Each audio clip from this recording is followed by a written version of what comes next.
In my most recent video, I did some artwork on a very small circle pad of Paul Rubens watercolor paper, and I loved the shape and quality of the paper so much. It's such a nice heavyweight cotton paper, and I specifically picked the cold press, which has like such a nice and gorgeous texture to it.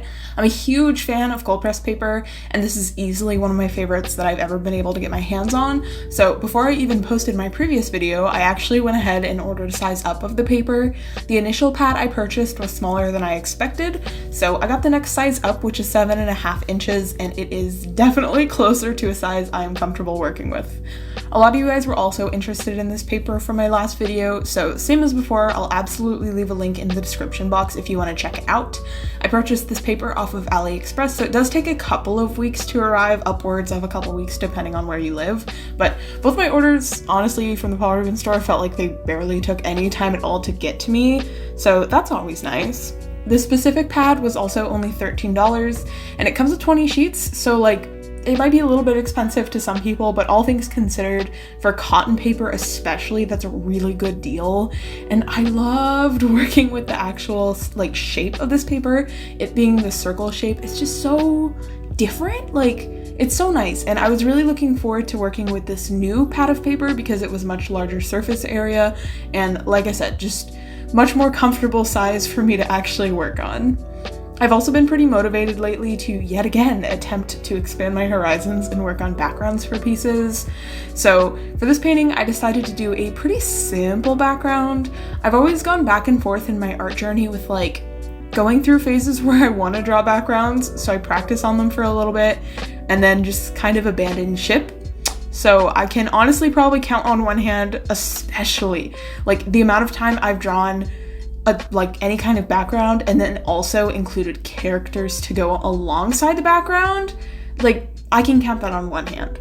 So my track record with that one especially isn't great, but I just have this cute idea for a little fruits basket illustration with Toru and Kyoru just like on a little date at an ice cream shop or something. So that's what I wanted to do for this piece. I thought it would be very cute and fun.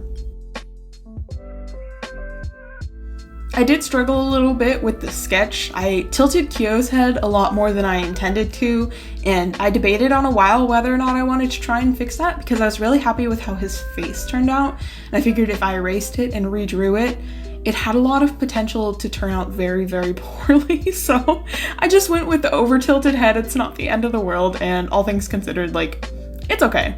I had a ton of fun with this piece though, so I'm very happy I didn't decide to punish myself and try to redraw his head. Because normally when I do things like that, especially such a large aspect of the character, it doesn't always go so good. And then this specific size of paper was so nice to work on. It's a lot more comfortable of a size for myself personally, and it was really nice to do a more finished, like, larger scale piece on this paper. It holds a lot of water and it handles immensely well with both multiple layers and lifting paint, so those things combined with a really enjoyable size has probably made this one of my favorite watercolor papers.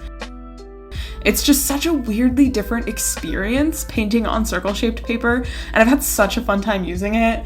And on top of that, this size also doesn't translate well to being turned into prints or anything like that, which might sound like a downfall or like a negative aspect for me as someone who has a shop, but honestly, it's been kind of a blessing in disguise because when I'm painting on this paper, I don't really get that weird, like, back of the mind concept of, oh, I really hope this piece turns out well so it's something that I can turn into prints or anything like that, because I could technically turn this into prints, but I'd much rather turn them into like rectangle shaped instead of circle, because doing circle prints would be kind of a pain in the butt from the sounds of it. I could turn it into a sticker, but I don't really know if I will. I really just did this piece 100% for myself, and that was so nice to work on. So I really like that aspect of the paper. I could technically sell it as an original, which is maybe something I'll do because I've been wanting to sell originals through my store, but we'll see. I just did this piece for myself and I had so much fun doing it.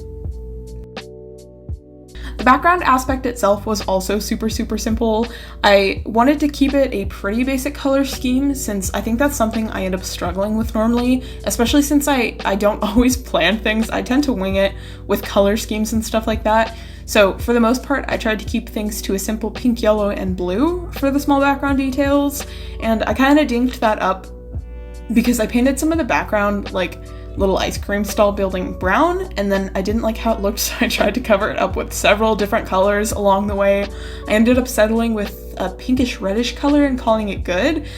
But I can't be that upset with it because I still think it turned out looking really nice. I'm very glad that I started off looking at this piece going, okay, I want to keep a pretty simple color scheme, because like I said, that's something I really struggle with because I don't do really any kind of color thumbnailing for pieces. Sometimes I get crazy and I do sketch thumbnails for pieces, and that is extremely, extremely beneficial. That's something that I actually never used to do, which you definitely don't have to, but it's so nice to have some kind of structure to go off of and some kind of idea to go off of instead of winging everything about a painting or a drawing or whatever it may be all the time, because that's what I used to do all the time. And thumbnailing has definitely saved my butt with things like that, because it's just nice to have a little tiny version of the image, even if it's just like a stick figure drawing, so you know where you actually want to put stuff and how you want to organize things and the composition of a piece and all that fun stuff. So highly recommend thumbnailing. I really need to get into thumbnailing with color so I can actually plan out color schemes, because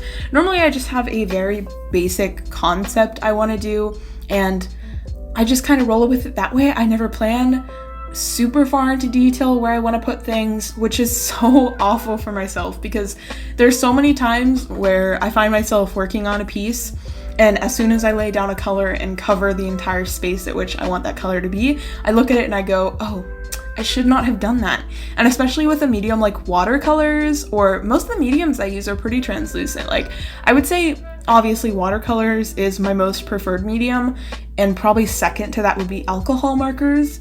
Both of those, once you lay down a color, it's kind of hard to get rid of that, especially if you're trying to get rid of that completely, because yes, you can lift with both of those mediums, but it really does not still establish the original translucency that the medium offers, because both watercolors and alcohol markers are somewhat translucent. So yeah, I could cover it up with acrylic paint or gouache or something like that, but it'll definitely stand out from the rest of the piece, and you can tell like something bad happened here. So in the future, I really need to plan out colors better and actually do little thumbnails. But even in saying that, I know I'm probably going to be too lazy to do that in the future. The one thing I really want to focus on right now, and as for the time being, which can definitely change in like a day, I'm very motivated right now to work on backgrounds that involve characters.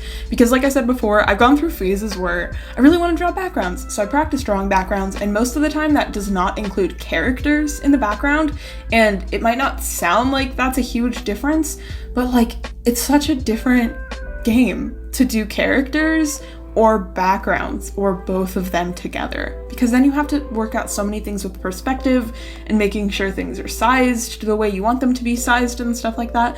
But it's also a lot of fun because like I normally draw character portraits and just characters as a whole, but I definitely want to include like detailed backgrounds and stuff like that. And like, especially with this piece, this was really nice because it was so simple, yet it was definitely still something that was out of my comfort zone, because there was a little bit of perspective going on, there was background, even though it wasn't super complex or anything like that. I'm very, very proud of myself for this piece because I think it turned out really, really nice and it's very cute. And I absolutely loved working with this paper, like I mentioned before. It's just such nice paper, and the size was really fun to play around with. Like the composition of this piece was really fun to organize within the actual like circle sized of paper itself, because it would have looked so much different had I done it on just regular sketchbook paper or loose sheet of paper or whatever it may be. It's just really fun working with the circle sheet of paper. And I did actually go through most of this piece with the mindset of I'm not sure if I'm gonna like how it turns out, and towards the end of the piece that didn't 100% go away for me. I don't know what it was, but like even after I had finished this, I wasn't really happy with it. I know a lot of my artwork is colorful, but especially when I do like, I guess a quote unquote detailed piece like this one, I look at this and I think it's just like it needs more contrast. And even to me looking at this, I'm like, it's colorful, but like it's not colorful enough. But I was too scared to go in with any colors that were super vibrant or bright, because I was really scared I would overdo it, I guess.